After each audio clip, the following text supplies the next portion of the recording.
आधुनिक समय में भूत प्रेत अंधविश्वास के प्रतीक के रूप में देखे जाते हैं, पर कुछ लोग ऐसे भी हैं जो भूत प्रेतों के अस्तित्व को नकार नहीं सकते। कुछ लोग पढ़े लिखे, जिन्हें भूत प्रेत पर पूरा विश्वास होता है, वे भी इन आत्माओं के अस्तित्व को नकार जाते हैं, क्योंकि उनको पता है कि अगर वे किसी से इन बातों का जिक्र किए तो सामने वाला भी, चाहे भले इन बातों को मानता हो, पर वह यही बोलेगा। पढ़े लिखे होने के बाद भी आप ये कैसी बातें कर रहे हैं? और इस प्रश्न का उत्तर देने और लोगों के सामने अपने को गंवारू समझे जाने से बचने के लिए लोग इन बातों का जिक्र करने से बचते हैं।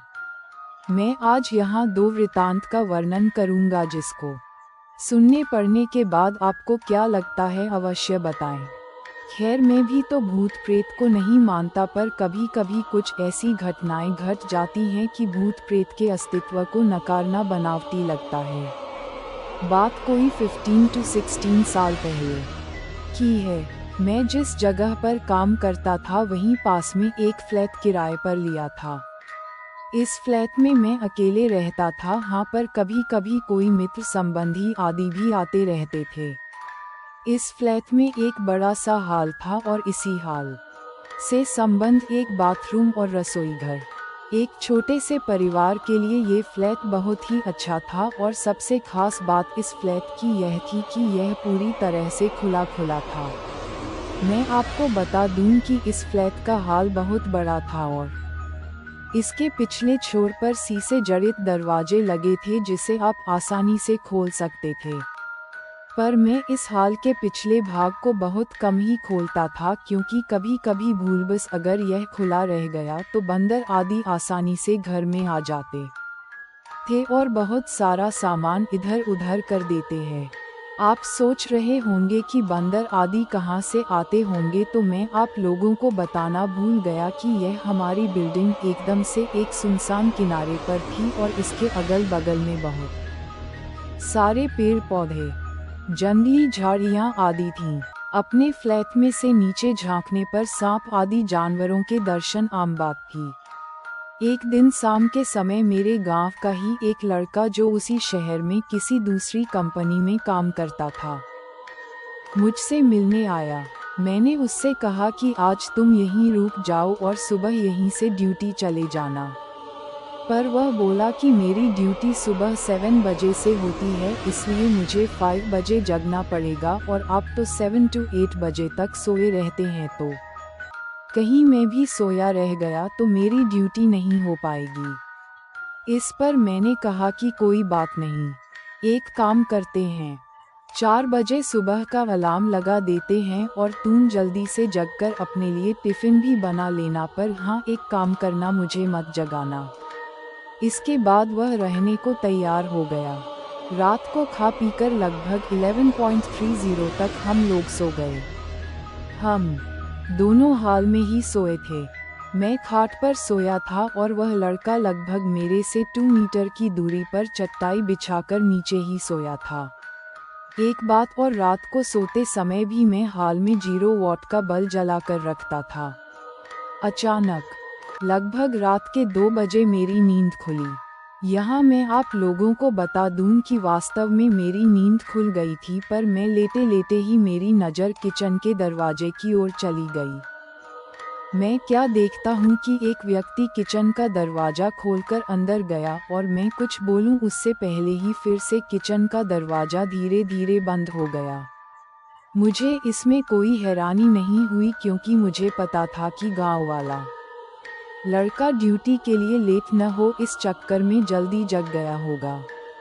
बिना गांव वाले बच्चे की ओर देखे ही ये सब बातें मेरे दिमाग में उठ रही थीं। पर अरे, यह क्या! फिर से अचानक किचन का दरवाज़ा खुला और उसमें से एक आदमी निकलकर बाथरूम में घुसा और फिर से बाथरूम का दरवाज़ा बंद हो गया। अब तो मुझे थोड़ा गुस्सा भी आया, और चूंकि वह गांव का लड़का रिश्ते में मेरा लड़का लगता है, इसलिए मैंने घड़ी देखी और उसके बिस्तर की ओर देखकर गाली देते हुए बोला कि बेटे, अभी तो 3 भी नहीं बजा है और तुम जगकर खटपट शुरू कर दिया। अरे यह क्या! इतना कहते ही अचानक मेरे दिमाग में ये बात आई कि मैं इसे क्यों बोल रहा हूँ, ये तो सोया है। अब तो मैं फटाक से खाट से उठा और दौड़कर उस बच्चे को जगाया। वह आंख मलते हुए उठा, पर मैं उसको कुछ बताए बिना सिर्फ इतना ही पूछा कि क्या तुम 2 to 3 मिनट पहले जगा था, तो वह बोला नहीं तो, और वह फिर से सो गया।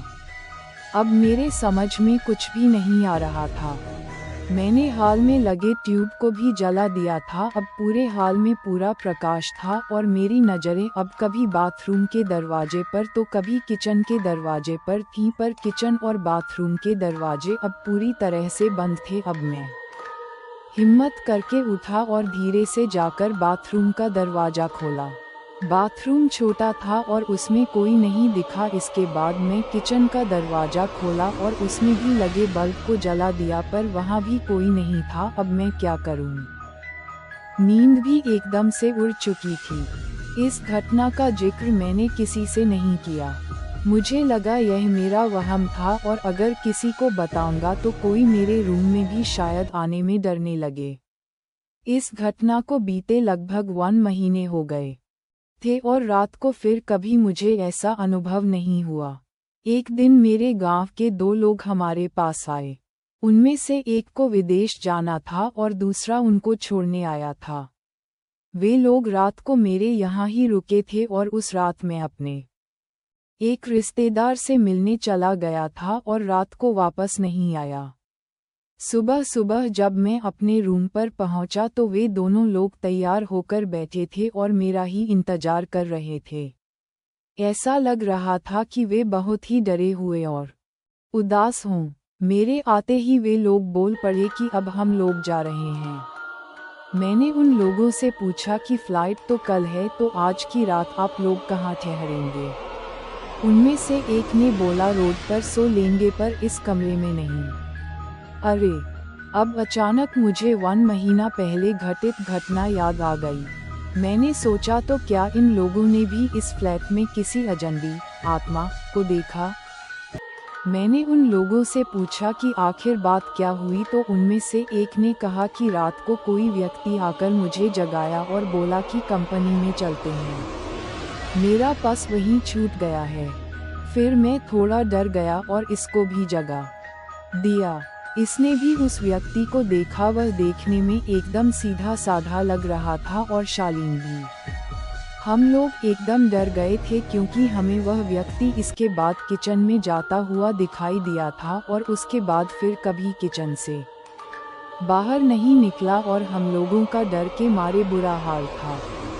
हम लोग रात भर बैठकर हनुमान का नाम जपते रहे और उस किचन के दरवाजे की ओर टकटकी लगाकर देखते रहे, पर सुबह हो गई है और वह आदमी अभी तक किचन से बाहर नहीं निकला है। अब तो मैं भी थोड़ा डर गया और उन दोनों को साथ लेकर तेजी से किचन का दरवाजा खोला, पर किचन में तो कोई नहीं था। हाँ, पर किचन में गौर से छानबीन करने के बाद हमने पाया कि कुछ तो गड़बड़ है। जी हाँ, दरअसल फ्रिज खोलने के बाद हमने देखा कि फ्रिज में लगभग जो 1 किलो टमाटर रखे हुए थे वे गायब थे और टमाटर के कुछ बीज, रस आदि वहीं नीचे गिरे हुए थे और इसके साथ ही किचन में एक अजीब गंध फैली हुई थी। खैर पता नहीं ये हम लोगों को वहम था या वास्तव में कोई आत्मा हमारे रूम में आई थी। मैंने इससे छुटकारा पाने के लिए उस फ्लैट को ही चेंज कर दिया और दूसरे बिल्डिंग में आकर रहने लगे।